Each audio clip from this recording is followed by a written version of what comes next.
1 Samuel, chapitre 24. De là David monta vers les lieux forts d'En-Gedi, où il demeura. Lorsque Saül fut revenu de la poursuite des Philistins, on vint lui dire: Voici, David est dans le désert d'En-Gedi. Saül prit 3000 hommes d'élite sur tout Israël, et il alla chercher David et ses gens jusque sur les rochers des boucs sauvages.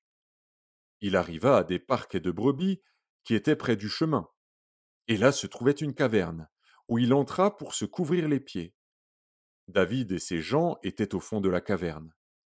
Les gens de David lui dirent: Voici le jour où l'Éternel te dit: Je livre ton ennemi entre tes mains.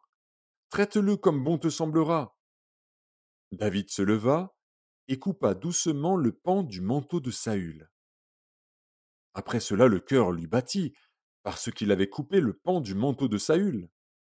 Et il dit à ses gens: Que l'Éternel me garde de commettre contre mon Seigneur, loin de l'Éternel, une action telle que de porter ma main sur lui, car il est loin de l'Éternel. Par ces paroles, David arrêta ses gens et les empêcha de se jeter sur Saül. Puis Saül se leva pour sortir de la caverne et continua son chemin. Après cela, David se leva et sortit de la caverne. Il se mit alors à crier après Saül: Ô roi, mon Seigneur! Saül regarda derrière lui, et David s'inclina le visage contre terre et se prosterna. David dit à Saül: Pourquoi écoutes-tu les propos des gens qui disent: Voici, David cherche ton malheur? Tu vois maintenant de tes propres yeux que l'Éternel t'avait livré aujourd'hui entre mes mains dans la caverne. On m'excitait à te tuer, mais je t'ai épargné, et j'ai dit: Je ne porterai pas la main sur mon Seigneur, car il est loin de l'Éternel. Vois, mon père, vois donc le pan de ton manteau dans ma main. Puisque j'ai coupé le pan de ton manteau et que je ne t'ai pas tué, sache et reconnais qu'il n'y a dans ma conduite ni méchanceté ni révolte, et que je n'ai point péché contre toi. Et toi, tu me dresses des embûches pour m'ôter la vie. L'Éternel sera juge entre moi et toi, et l'Éternel me vengera de toi, mais je ne porterai point la main sur toi.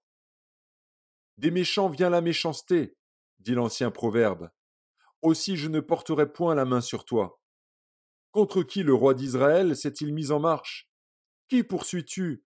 Un chien mort? Une puce? L'Éternel jugera et prononcera entre moi et toi. Il regardera, il défendra ma cause, il me rendra justice en me délivrant de ta main. Lorsque David eut fini d'adresser à Saül ces paroles, Saül dit: Est-ce bien ta voix, mon fils David?